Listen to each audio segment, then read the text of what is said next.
Татар халкы борын-борыннан җыр музыка сөюче халык. Бер генә көндә ул җырсыз, музыкасыз яшәмәгән, көен дә чыгарган, кубызын да чирткән, курайын да тарткан. Без көйсез, җырусыз, моңсыз булмадык. Әмма озак гасырлар башка халыклар үз операларын, могуче кучкаларын тудырганда, без тынып, тыелып, кысылып, шикләнеп, үсешебездә тукталып булып, халык күңелендә генә моңланып, аннан да ары китә алмадык. Ни өчендер татар профессиональ музыка сәнгатенә нигез салучылар 20нче гасыр башында гына барлыкка киләләр соң. Сәйдәшебез туар өчен ни өчен шулай Тукайларны, Гафуриларны, Әмирханнарны, Камалларны мәйданнарга күтәргән шифалы яңгырларны көтәсе булды микән? Хәзер үкенүдән файда юк, булганы инде булган, бу явы сеңгән дигәндәй. Заманалар авыр, юллар ябык булгандыр. Аңа чаклы нинди генә талантлар туса да, бүген без аларның исемнәрен белмибез. Әмма халык хәтеренә сеңгән көй, көч белән гүзәллекне бергә җыйган бу үлемсез мирасның сокландыргыч бер үрнәге булып тора.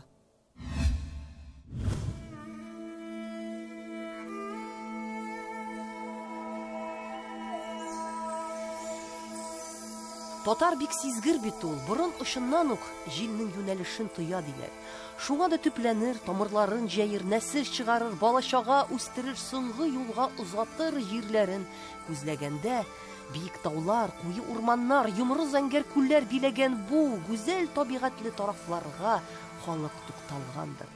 Минзәлә районының татар мышыгысы авылы атамасының килеп чыгышы турында төрле фикерләр йөри. Бер ишләре бу исемне борынгы Маридан мышык, ягъни пычмак дигәннән килеп чыккан дисә, күбесе исә авыл исеме умарта күчедә кайнап торган, мыжлаган, мыш-мыш килгән ымлыкка ишарәли дип фаразлый. Хәер, булмас димә. Бүген дә тормышы бер җайга салынган төз, җыйнак, бу татар авылның бер читеннән икенче читенә кадәр яңгыраган җырлары халык күңеленең һәр күзәнәген тибрәтә, мыш-мыш хәрәкәткә китерә дә хәтергә сеңеп, сыенып кала. Егетләргә җитмеш төрле һөнәр була дия ат, егетләргә җитмеш төрле һөнәр була дия ат. Һөнәр була дия ат, бик мактанчык егетләрнең башы була дия таз. Әмнәт, сезнең авылдан гына чыккан җырлар бармы? Бар. Бар. Булар безнең авылдан чыккан барлар. Барысы да. Менә без җырлыйбыз менә. Менә монда күрсәттек әйбит. Әле ул безнең 4-5 җырларыбыз безнең шундый. Үзе безнең авылдан чыккан әйбит. Без бит инде 3нче, может быть, 2нче буыннардан. Безгә чаклы булган апалар, инде алар мәрхүм булды, аларга дугаларыбыз бар биштен бер. Алар чыгарды буларны җырларны. Һәм дә инде аларның өчен biz дәвам итеп, үзе безнең җырларыбызны, сүзләребезне кушып шулай чыгарабыз. Бу Каяндыр хавадан, ниндидер язучылардан, композитордан алган әйберләр түгел. Бар да үзенеке. Нәрсә турында алар? Күбесенчә. Бу авылыбыз турында. Менә җагъни мәсәлән безнең әйбит күә җыры. Күә әйбит. Бу инде алынган элек бит инде гармоннар булмаган әйбит. Бик элекле вакытларда нәрсәгә җырларга кирәк? Нәрсәгә бирергә кирәк? Ягъни мәсәлән гармон булмаган әйме? Хәлки җыелганнар бит апалар абыйлар. Бирергә кирәк. Хәзер бер апа тоткандай әңгәре-гәре күә, әңгәре-гәре күә, әңгәре-гәре күә. Менә шушыннан килеп чыккан. Әйме? Мешегеннең тауларында чишмәләр ага микән, мешегеннең тауларында чишмәләр ага микән. Җаныкаем читерләрдә мине сагынам микән, җаныкаем читерләрдә мине сагынам микән. Әңгәре-гәре күә, әңгәре-гәре күә, әңгәре-гәре күә.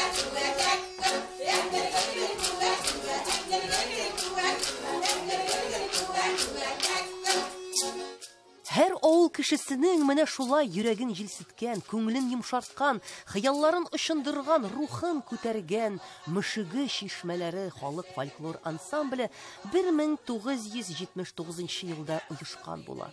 Бу 400 елга сузылган зур хатирәләр дөньясына кем генә үз буразнасын ярып керми. Бер буыннан икенче буынга бу халык мирасын тапшыра килгән, халык арасыннан чыккан һәвәскәр җырчылар, биючеләр, композиторлар, шагыйрьләр бүген үткән-сүткәнне барлап, еллар багланышында үз рольләрен, үз вазифаларын бик яхшы аңлап киләләр. Менә мышыгы чишмәләре, коллективның исеме, атамасы.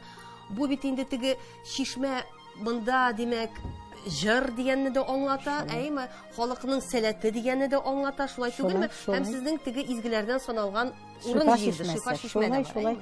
Менә таулардан агып чыккан 12ләп шишмә бар безнең тирәдә. Шуңа күрә дә безнең исемебезгә туры килә дип уйлыйм. Һәм шушы шишмә агымы аша нәкъ шулай итеп, үзебезнең булган талантыбызны, ничектер халыкның рухи аңына йогынты ясарга безнең максатыбыз, аларга гореф-гадәтләребезне сакларга мөмкинлек бирергә. Бар кеше дә менә авылда җырлый беләме? Күбесе җырлый. Менә безнең районда элек-электән нинди генә смотр концертлары булмасын, һәр вакыт җырчылар төбәге диләр.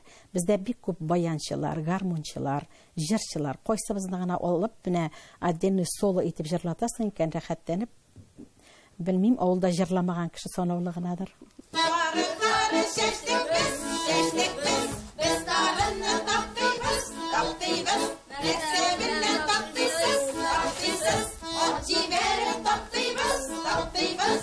Яшьтән үк башласаң әйбәтрәк инде. Яшьтән үк башласаң инде синең орта бара инде, осталыкларың орта бара, тәҗрибәң орта бара дип уйлыйм инде мин. Зорайгач кына кирип китәргә кирәкмидер инде. Димәк, алар инде җырга, моңга инде бик яшьтән инде теге сиңдереп үсәләр, әйме, җырны моңны. Авыл халкының. Һәм аларның әби-бабайлары да шул җырларда үскән кешеләр инде, безнең авыл кешеләре булгачтан инде без аның әниләре, әбиләре белән аралашабыз. Алар инде бик теләп йөртәләр инде үзләренең балаларын шушы ниләргә, түгәрәкләргә. Үзләре дә катнашалар, әле кайбер вакытларда киләләр. Үз балаларын, мәсәлән, оныкларын сәхнәдә күрү шатлыгы. Ул шатлык бик зур инде.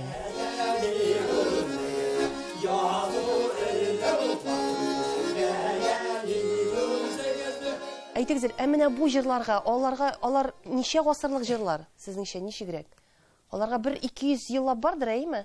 Баяннар бит инде, гармуннар алар 19-нчы гасыр ахырында инде булган. 1850 елгылар вараксин гармуннары. Менә безнең аның белән беренче чыгышларыбызда ул вараксин гармуннарын кулланыштырдык без.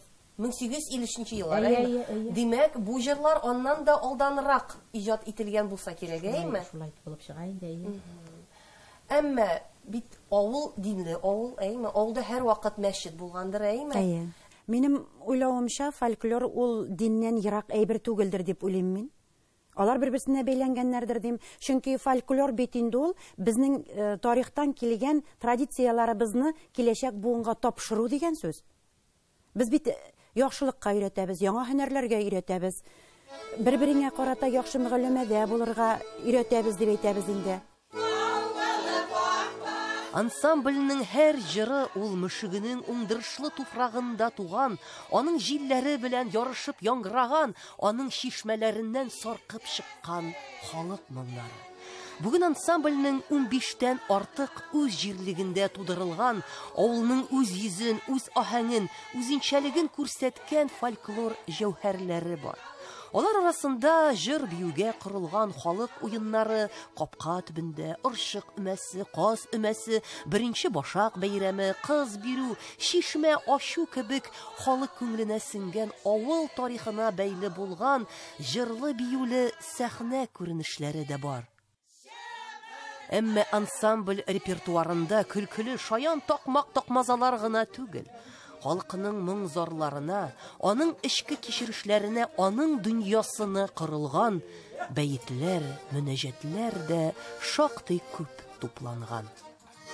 Эй, әнием, әнекәем, ягымлыдан азлы да син, үзеңә күк ипле булырга, өйрәттең бит безне дә син.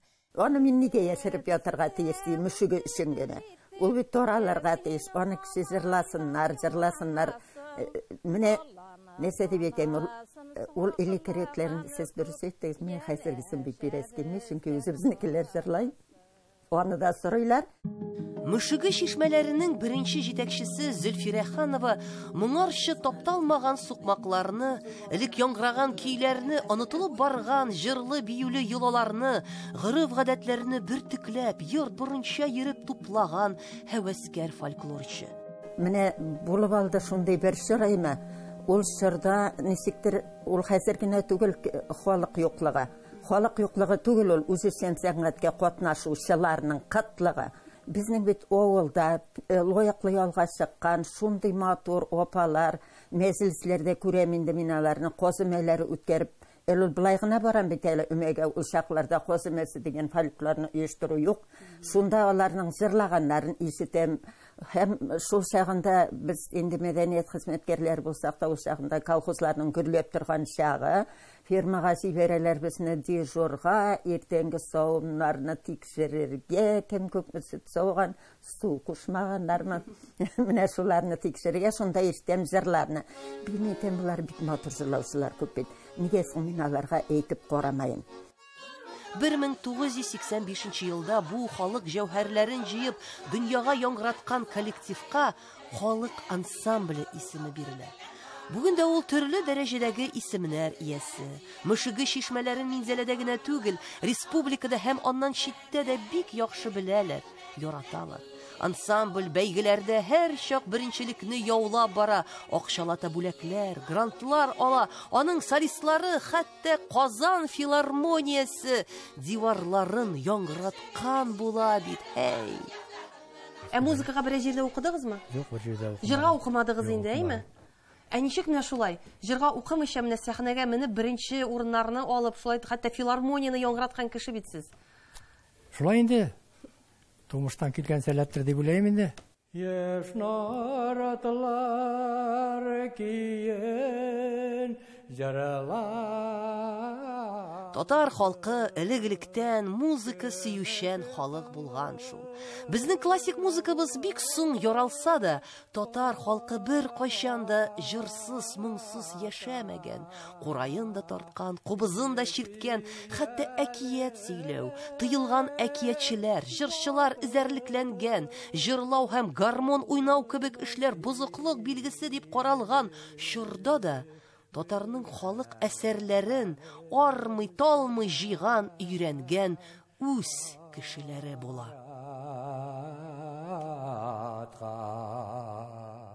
Иң борынгы дип әйтгәндә иң билгеле булган музыкага кагылышлы беренче ниндер тупланмалар кайчан чыккан дип әйтәсез, ул Азия типографиясендә Әстерханда, ул каядыр 18 гасырда иң беренче ноталы җыентык чыга, ул татар көйләре анда кертелгән.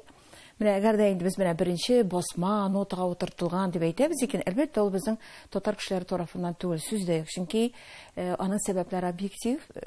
Без нота грамотасын өйрәнергә тиешле халык түгел. Аннан соң инде безнең Рыбаков ул Башкортстан җирлегендә, әйтгәндә Оренбург җирлекләрендә шунда ул йөри, һәм инде ул бер кадәр язып ала.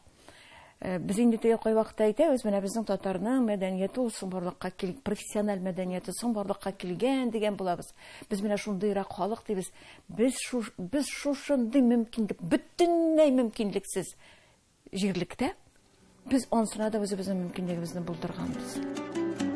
11 гасыр галиме Мәхмүд Кашгариның Диван-ул-Лөгать төрк хезмәтендәге җырлар татар халык фольклорының беренче үрнәкләре булып тора.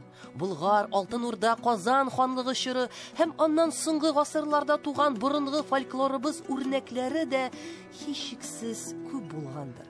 Әмма бу чыганакларның күбесенең сакланмавы борынгы татар фольклористикасының иң олы фаҗигаседер. Вильгельм Муратлов 24 яшь булганда ул бетерә, ул немец, университетны бетерә, әлбәттә инде университетны бетергән, ул әлбәттә үзенең Алман илендә бетерә бит инде. Бу төрки халыклар турында шушы төрки бүлекне өйрәнә. Чөнки иң зур дөньяда танылган төрки тюркология фәне ул Алман җирендә. Алар атаклы тюркологлар. Ул вакытта да, ләкин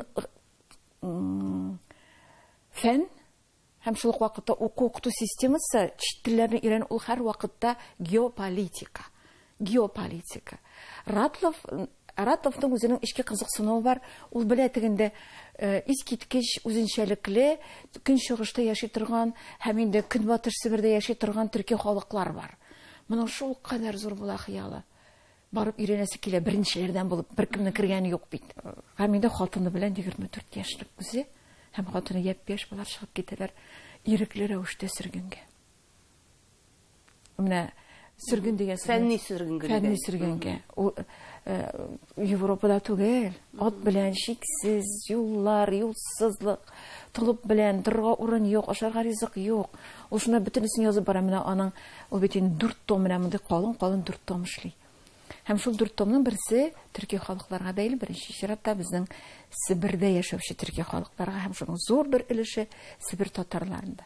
Һәм шунда ул 1883 елны яза.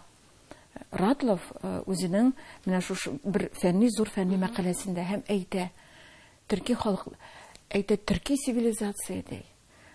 Менә бездә Одиссея Гомерның һәм Илиадасы аларның нигезендә төрки халыкларның манасы тора. 19-нчы йөз урталарында халыкны өйрәнү эше тагында кыла җәя. Татар фольклорын җыйганнар арасында Габдиш Вахапов, Салихҗан Күкләшев, Габделхәм Фәйсханов, Таип Яхин һәм әлбәттә дә бу эштә зур көч куйган галимебез Каюм Насыйри да бар.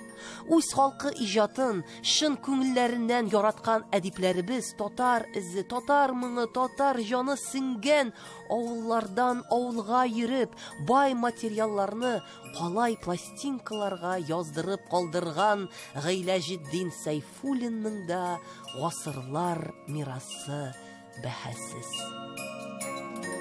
20-нчы гасыр башында ул үзенең кичкенә генә кибетчеген ача Печән базарында һәм заказлар кабул итә халыктан. Ягъни байрак татарларның өйләрендә менә мондый музыкаль инструментлар булган, мондый машиналар һәм алар Гыйләҗетдин Сайфуллинга заказ бирә торган булганнар. Ул почта аша эшләп кирәкле көйләрне почта аша җибәрә торган булган. 20-нчы гасыр башында чыккан Йылдыз, Кояш кебек газеталарда игъланнар бар.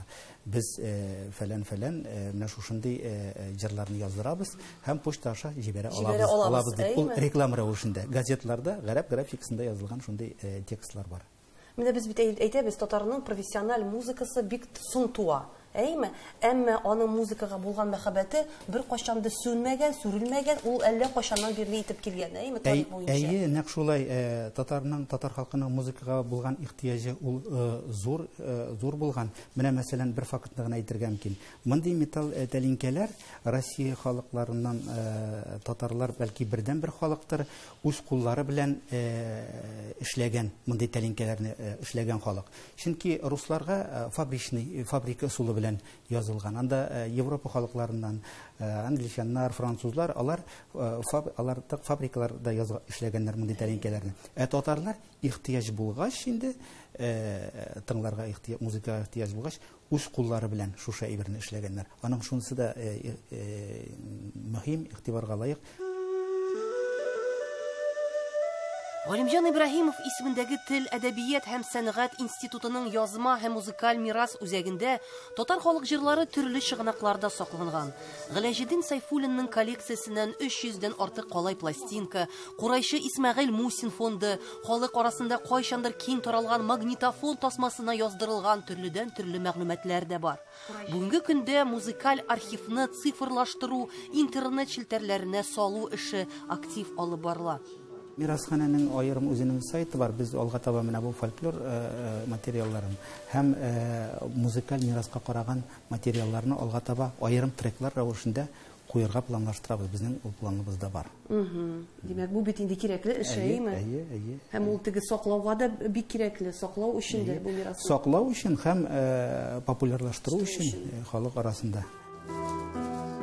Музыка белгече Гүзәл Файзрахманова бу тарихи мираска үз тасвирламасын язган галим. Нинди көй, кайсы гасырга карый, башкаручысы кем, төбәге нинди? Татарлар яшәгән һәр төбәкнең һичшиксез үзенчәлекле җыруы булган ди. Әмма халык җыры милләтне таратмаучы, киресенчә, бер йодрыкка туплаучы көч булырга тиеш ди ул. Әни өчен безгә бүген ашыгырга кирәк. Менә бу тарихны барлап, бу тарихны менә дөньяга чыгарыр өчен ни өчен ашыгырга кирәк? Без вообще соңга калдык. Без соңга калдык. Милләт өчен, милләт саклану өчен. Димәк, соңга калдык. Соңга калабыз. Нигә калабыз? Мин үзегез дә укысыз. Сибир татарлары уже айрым уйлыйлар, бу без түгел. Ай былбылым башкортлар язал, бу безнеке. Мин шундый тикшерү эшем бу ай былым турында, жер турында эшләдем. Сон чөнки хәзер генә башлыйбыз. Белгечләр, белгән кешеләр китәләр бик тиз. Шуның өчен. Хәзер минем дә вот укытучым юк, Мәхмүд Нигъмәҗановты Демәк, үз вакытында булар, менә алар җыеп кайткан менә бу әйберләр, бу материаллар юньләп басылмагандыр инде, әйме? Шуның өчен, китап итеп формасында, ниндидер фәнни эшләр формасында, ниндидер кайдыр куелмаган, сакланмаган, шулай дип аңлыймыз. Дөрес аңлыйсыз. Аннан соң без бөтенләй безнең музыка башкаручылар да белми. Вот мин сорыйм хәзер кимне сез инде. Азат Аббас сез ишеттегезме? Ничек ул җырлый? Аның дисклар бармы? Табарга мөмкинме? Фахри Насреддинов качан Мәскәүгә килә иде. Анда тамашачылар әйтәләр, саташкан иделәр.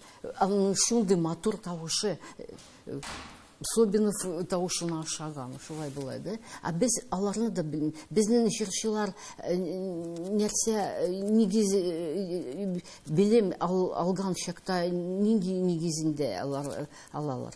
Кемне беләләр? Безнең бүгенге музыкантлар, әйме? Музыкантлар гына түгел, гомумән яшьләр.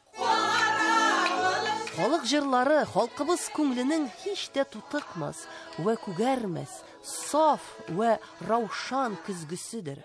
Аларны югалтмаска иҗтихад итәргә кирәк дип Бөек Тукайның әйтеп калдырганы була. Күпме көч, гыйлемлек, тырышлык белән яулап алынган аның фольклорын халыкның әдәбиятыннан, теленнән, мәдәниятеннән айырып карау мөмкин түгелдер.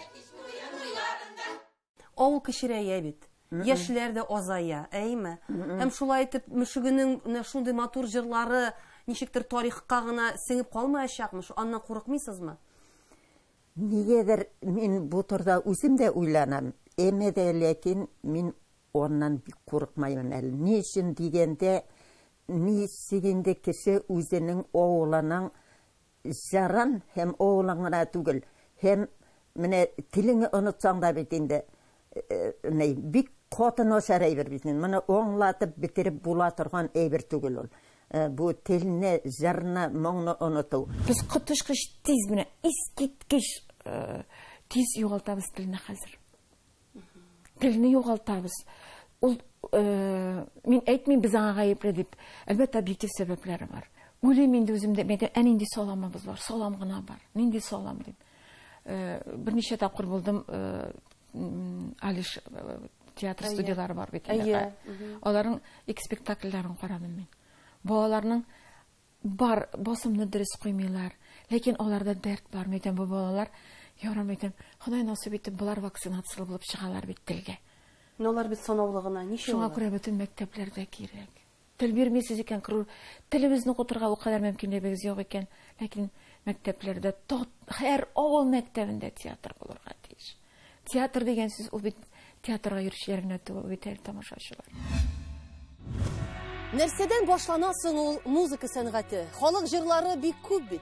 Кемдер аларны белергә һәм язучы кебек утырып язарга да тиештер. Әле Ходай бирмеш талантың булса, әлбәттә. Ни дисәң дә, әмма татар җыры соңгы елларда бигрәк тә күзгә күренеп үзгәрде. Хәтта кайбер халык җырлары да танымаслык, элеккеге яңгырашлары онытылды диярлек. Искиткеч зур контраст диярсең.